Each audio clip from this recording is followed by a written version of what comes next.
Hello again, fellow wanderers. Hope your day is going well. At this point, depending on when this comes out, we've shown some art associated with several groups, talked about the setup and lore for the world. However, I want to dive into some of the creatures you can expect to encounter on and off Drachar, which may pose a challenge as you explore. The lands of Drachar hold a wide variety of beasts, monsters, machines, and some things even beyond. Today we'll be cutting some of that variety down to size as we highlight a few specific creatures, or specifically beasts, that can be found on Drachar and are just some personal favorites of the team here. With this, we hope to teach you and your team a vital lesson on how to not be disemboweled, as well as tell you about some cool and interesting creatures. Welcome to the first video in a series that will be going over various creatures you can expect to see in Dreamforge and moreover Drachar. To keep some surprises, we won't be showing everything about these particular creatures we dive into, but we'll elaborate more on them in future content. This video will focus more on beasts specifically, but you can expect a more diverse presentation in the future as well. Just to get this out of the way, there is a small stipulation. There are anthropomorphized humanoids like Lupin, Lizardkin, and Versia that share the kind of same type of beast in a sense, though they're referred to by a different subcategory called Beastkin for like lineages that you can play as. They're a little bit special as in that sense. This will be elaborated more when we actually do videos on the different lineages themselves. But they share some similar physicality, instinctual traits, characteristics from other beasts. You know, lizard, wolf, rabbit. You get the idea. Anyway, just wanted to clarify that before we continue, because we're going to throw around a couple of different subtypes of beasts today. So, want to just make sure we're all on the same page before we continue. All right, that's it. See you in the video. Beasts, your rabbits, dogs, lizards, and giant velociraptor things that look like they would quite literally rip you a new asshole. Drachar is filled with many different types of beasts. Because of that, they're often broken up into different subcategories under.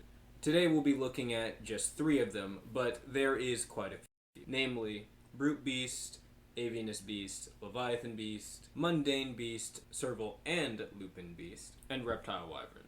This is quite the mouthful. And more, which can be found roaming the forests, deserts, skulking marshes and tundras, swimming in the vast depths of the sea, soaring in the high mountains and skies. Some are even said to actually have chased the stars themselves in the starry seas above. While some are docile or have a disinterest in most people and leave them be, there are quite a few that wake up and contemplate the count they can add to the census. These subcategories have existed before records were kept by the Guild Union. However, to aid the new guild teams and officers' onboarding process and to avoid lethal mishaps, they provide a most with basic information on a plethora of creatures, which they have compiled here.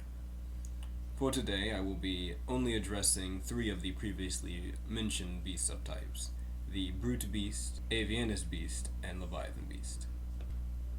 Brute beasts usually resemble large woodland creatures like badgers, squirrels, and bears, which are not direct canines or servals. While not the biggest creatures comparable to others, they are still quite physically strong and have abilities which amplify their physical traits or augment them. They can range in strength from double or even quadruple that of a regular medium humanoid's vitality, despite their size, and are one of the more abundant beast types in ecosystems, sometimes being found amongst other mundane beasts similar to them. Avianus beasts, as the name implies, are large, bird-like creatures, and sometimes have similarities to certain types of wyverns as well. They normally are quite active creatures and have a colorful set of feathers and peculiar abilities and statures. Their variety is quite abundant, with some being flightless raptor-like creatures, while others look like toucans with serrated beaks, or cockatoos even, which spit acid and cold. The last, Leviathan beasts, are more fish-like in their qualities and appearance, having a longer body and long fins across them. Their maneuverability is quite immense, having the ability to slide across surfaces quite well, or whip themselves around something swiftly. They can appear on the seas just as much as they can on land as well, some choosing to stay in the depths of the deep, while others choosing to stay in the marshes or misty mountains. Even some soar in the skies above. As far as generalities go, I believe that's good for now. So let's take a look at 3 examples, shall we? One for each of the mentioned beast subtypes. Beginning with, though it may seem lazy as it lounges throughout the day, with its mass great and its belly large, do not think this bear is cuddly alone. Its blows bring the heft and tenacity of a wrecking ball through concrete. It lumbers through the forests and marshes, feeding on shrooms and meat alike. It spews a vile mix of acid, which weakens its foe's defenses before moving in. In a single swipe, it can open a stomach. In a single bite, it can crush a steroid bear, Dorga, are some of the more common beasts seen among regular people. They'll often lumber their way into populated areas looking for food regardless of what's really in that area. Their absent-mindedness and subsequent reckless prowling often lead them to be a bit of a problem for more populated areas near settlements. And unlike normal bears who may retreat against a foe who makes themselves appear larger than themselves, these brute beasts are more willing to stand their ground and continue wandering the area if it believes it can, actually win in the engagement. Or it's simply hungry enough, which tends to be a lot. The guild has had many researchers investigate their patterns, determining that they often ignore other creatures unless actively feeding or with cubs. Notably, they are extremely aggressive when mating season arises, and it's strangely during the fall before hibernation as well, though it is rather unknown why. That being said, the guild often advises a little bit of care around these creatures. While not being the most unpredictable, you try getting near a bear that's the size of a minivan and see if you don't lose your cool. Elegant and regal, with a posture and gaze which exudes authority and honor rather than that of a simple beast.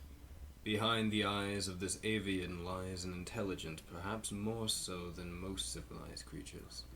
They live amongst ruins of great empires, spires of forlorn civilizations, and actively amongst the thriving societies, hidden from alluring and haggard eyes of the poachers and vagabonds who hunt them.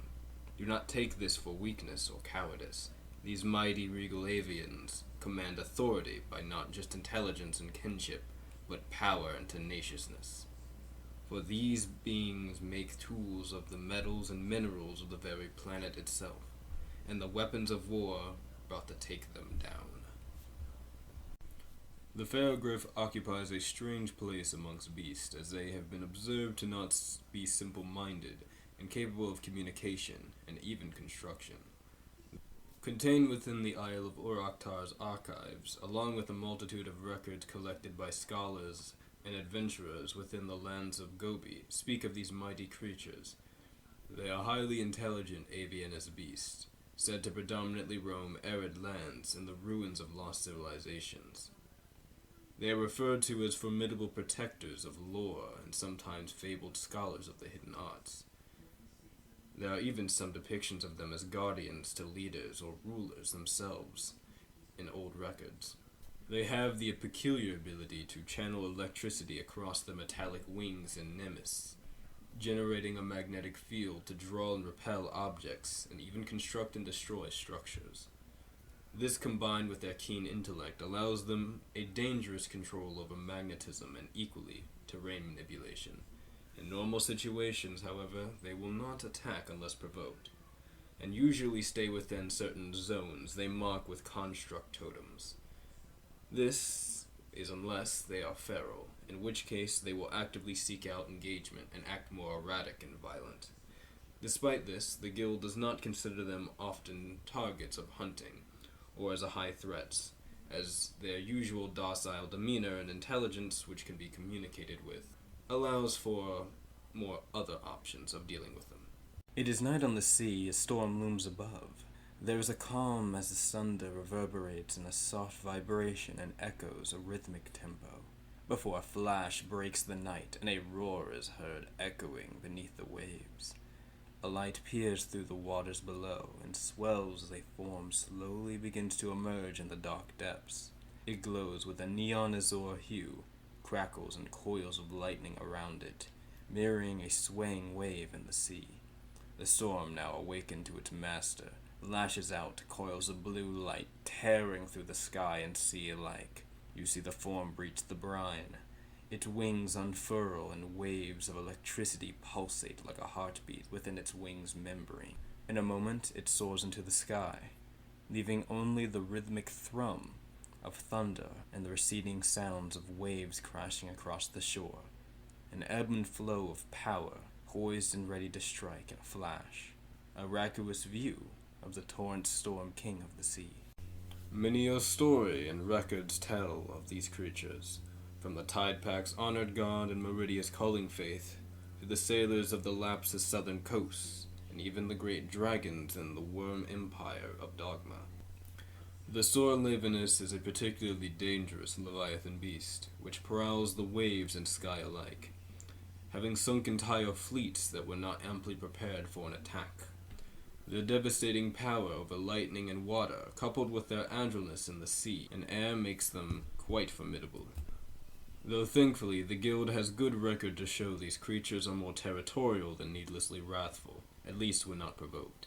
Some have been observed watching notable creatures or vessels which enter their territory, stalking them from not too far, as they ascertained their guest intentions, keeping their staticky energy low so to not draw attention.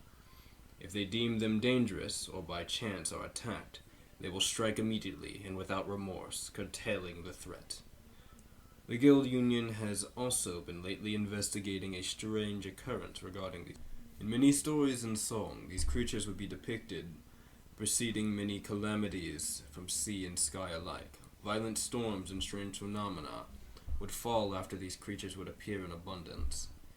When abnormal energy signatures in an area, usually due to draining or otherwise some major tampering with an area's ley lines, it has been shown that Sorlevanus will appear in the proximity of such. Whether it be some coincidence or correlation causation situation occurring here, what is known is that in these incidents they are highly aggressive and defensive towards these areas.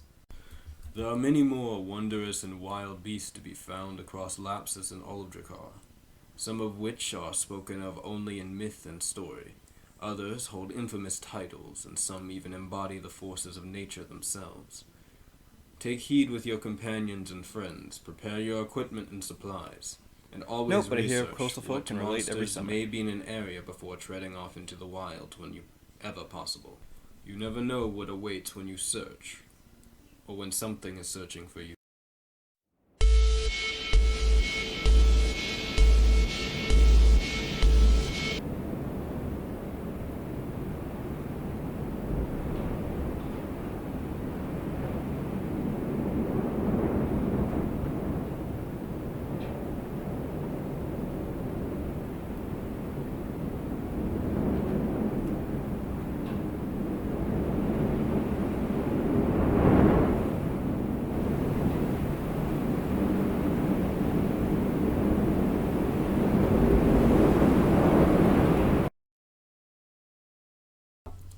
Perhaps you'll see one or more of these creatures on your journey, hopefully from a distance unless you're amply prepared for a confrontation. Soon we will delve more into the world of Drachar, but for now, wait and prepare as more monsters and information is collected.